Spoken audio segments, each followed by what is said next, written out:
अगर मैं आपसे पूछूं कि रावण ने सबसे बड़ा पाप कौन सा किया था, तो शायद आपका जवाब होगा सीता माता का अपहरण। लेकिन क्या हो अगर मैं आपको आज एक ऐसी कहानी सुनाऊं जिसके अनुसार रावण ने सीता माता से भी पहले भगवान श्री राम की माता कौशल्या का अपहरण किया था। पर आखिर उसने ऐसा क्यों किया और महाराजा दशरथ और माता कौशल्या का विवाह कैसे हुआ? आइए जानते हैं इस रहस्यमयी कहानी को, जिसको सुनने में आपको बहुत मजा आएगा।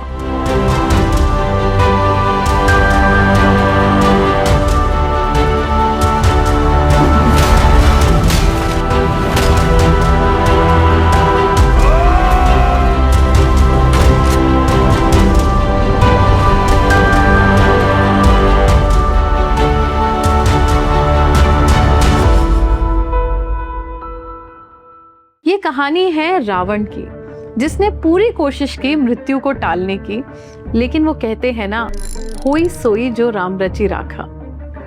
रावण ने एक दिन ब्रह्मा जी के पास गया और उसने वही सवाल पूछा जो शायद हर इंसान कभी ना कभी अपने दिल में पूछता है, आखिर मेरी मौत किसके हाथों होगी? ब्रह्मा जी ने बिना झिझक जवाब दे दिया। बोले, राजा दशरथ की पत्नी कौशल्या आगे चलकर भगवान जनार्दन के रूप में 4 पुत्रों को जन्म देंगी और उनमें से एक होंगे राम। वो ही तुम्हारी मृत्यु का कारण बनेंगे। और एक बात, कौशल के राजा ने ब्राह्मणों से सलाह लेकर दशरथ और कौशल्या का विवाह पहले से ही तय कर लिया है। 5वें दिन उनकी शादी है। बस इतना सुनते ही रावण के दिमाग में एक बात आई, अगर मैं कौशल्या को माँ ही ना बनने दूं तो राम कभी पैदा ही नहीं होंगे, और अगर राम पैदा नहीं होंगे तो मेरी मौत का तो सवाल ही नहीं उठता। तो बताइए रावण ने क्या किया होगा?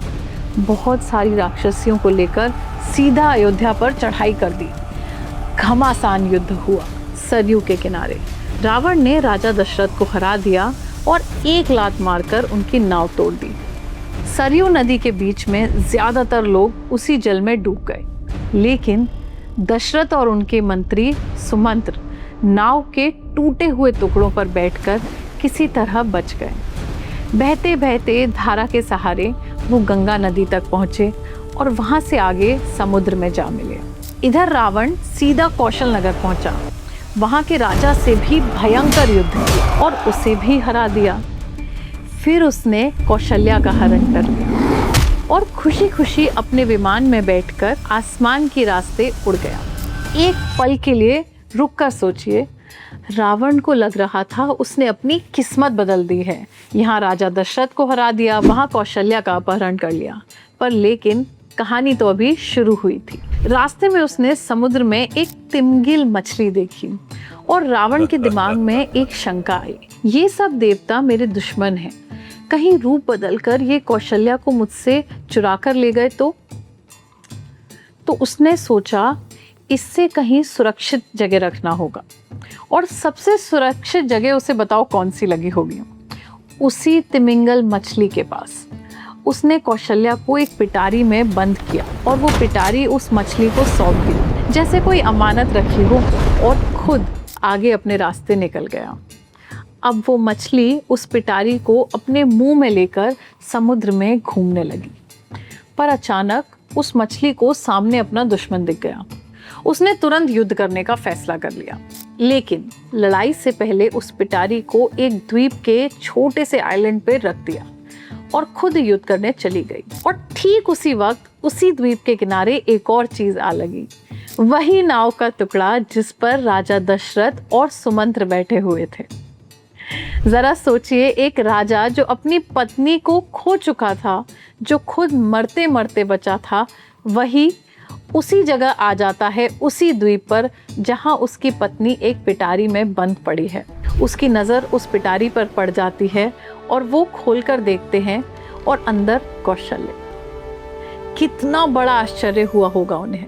एक दूसरे की पूरी कहानी सुनकर उन्हें सब कुछ समझ आ गया और उसी खुशी के पल में उसी द्वीप पर शुभ मुहूर्त देखकर राजा दशरथ ने माता कौशल्या से गंधर्व विवाह कर लिया। फिर तीनों, राजा, कौशल्या और उनका मंत्री सुमंत्र, वापस उसी पिटारी में बैठ गए और ढक्कन बंद कर लिया। इधर मछली ने भी अपने दुश्मन को हरा दिया। वो वापस आई अपनी पिटारी ढूंढने। जीत कर वापस उसने पिटारी फिर से अपने मुंह से उठा ली और समुद्र में आगे बढ़ गई। रावण को इस बात की भनक तक नहीं थी कि माता कौशल्या का राजा दशरथ से मिलन हो चुका है। उधर रावण अपने महल में अपनी पूरी सभा के बीच खुशी से बैठा हुआ था। उसने ब्रह्मा जी को बुलाया और हंसता हुआ बोला, हे ब्रह्मा, मैंने आपकी बात झूठी कर दी।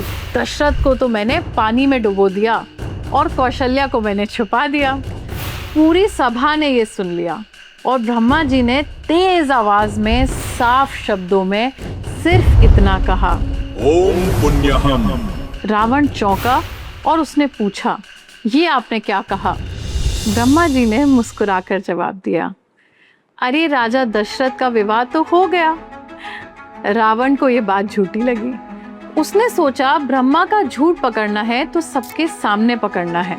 उसने अपने दूतों को भेजा, मछली से वो पिटारी मंगवाई और जैसे ही उसने पिटारी खोलकर सबके सामने दिखाने की कोशिश की, बताइए उसमें क्या था?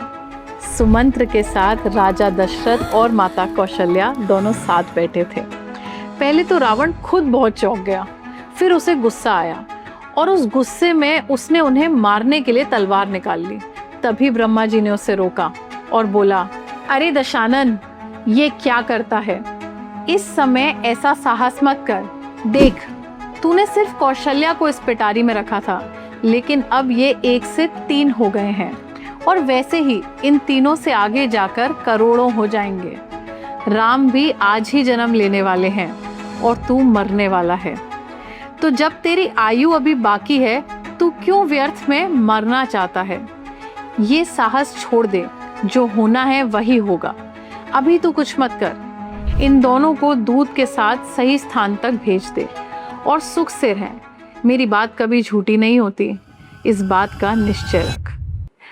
जो कर्म के अनुसार होना है वो होकर ही रहता है। ये सुनकर रावण डर गया। ब्रह्मा जी की बात को सोचकर और सच मानकर उसने तुरंत अपने दूतों के हवाले पिटारी अयोध्या भिजवा दी। जब राजा दशरथ सकुशल वापस आए तो अयोध्यावासी और कौशल देश के राजा सब हैरान रह गए। खुशी का तो सबकी कोई ठिकाना ही नहीं था। फिर कौशल के राजा ने बड़े धूमधाम से दोबारा अपनी बेटी कौशल्या का विवाह राजा दशरथ से कर दिया और अपना पूरा राज्य अपने दामाद को दहेज में दे दिया। और तब से ही कौशल देश के राजा भी सूर्यवंशी कहलाने लगे। इसके बाद राजा दशरथ ने मगध देश के राजा की बेटी सुमित्रा से भी विवाह किया। अब जरा इसे दोबारा देखिए। रावण को मौत का पता चल चुका था। उसने युद्ध किया, किडनैप किया, छुपाया, झूठ तक बोला, हर मुमकिन कोशिश की नियति को बदलने की। लेकिन ब्रह्मा जी ने एक ही बात कही थी, कर्म की गति बहुत गहरी होती है और जो होना है वो होकर ही रहता है। रावण की पूरी ताकत, पूरी चाल सब उस एक सत्य के सामने ढह गई। यही सवाल मैं आपसे पूछना चाहती हूँ। अगर आपको पता चल जाए कि कल क्या होने वाला है, तो क्या आप उसे रोक पाएंगे? या जो होना है वो होके ही रहेगा? तो मुझे कमेंट में ज़रूर बताइएगा अगर आपको मेरी ये कहानी पसंद आई। और ये चैनल स्पेशली हमने आप लोगों के लिए बनाया है, तो इसको लाइक, सब्सक्राइब और वो सारी चीज़ें जो यहाँ पर बटन नहीं है वो भी कर दीजिएगा मेरे लिए। मिलते हैं अगले वीडियो में।